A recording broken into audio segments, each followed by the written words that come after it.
రాష్ట్రంలో ఇప్పుడు సుమారు 24 లక్షల మెట్రిక్ టన్నుల బియ్యం రాషన్లో ఇవ్వబడుతుంది. సంవత్సరానికి 24 lakh metric tons of rice is given through our PDS system.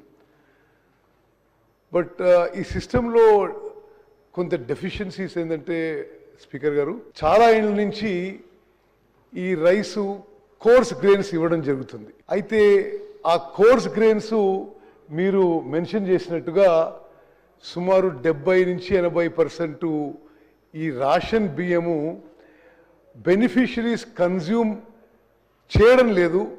అదొక ఇల్లీగల్ అక్రమ వ్యాపారానికి గురై ఇది డైవర్ట్ కావడం, బెనిఫిషరీస్ అమ్ముకోవడం, రేషన్ డీలర్స్ అమ్ముకోవడం మనందరం చూస్తుండగానే సుమారు 7-8 వేలు కోట్లు ఖర్చు పెట్టి ఈ రేషన్స్ ఎవరికి ఉపయోగపడటం లేదు.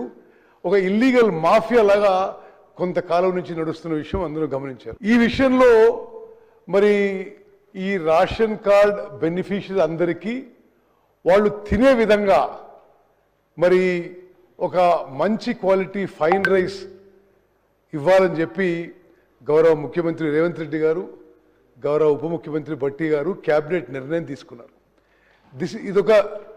ఇదొక విప్లవాత్మక మార్పు స్పీకర్ గారు. స్వతంత్ర భారతదేశంలో ఈ స్థాయిలో ఫుడ్ సెక్యూరిటీ కోసం, ఆహార భద్రత కోసం ఫైన్ రైస్ ఇంట్రడ్యూస్ చేయడం మరి మొత్తం భారతదేశంలో కూడా ఇదే ఫస్ట్ ఇనిషియేటివ్ అని మనం చేస్తున్నాం.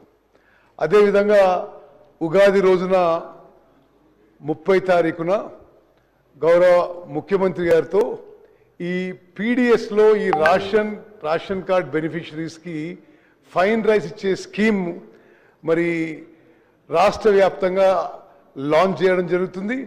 మరి మీ నియోజకవర్గాల్లో మరి ఆ విషయంలో మీరు ఇంట్రెస్ట్ తీసుకొని ఈ ప్రతి బెనిఫిషరీస్కి 6 కిలోల ఫైన్ రైస్ ఉచితంగా మన ప్రభుత్వం అనే విషయం మనం గర్వంగా చెప్పుకోవాలని చెప్పి మనం చేస్తాం.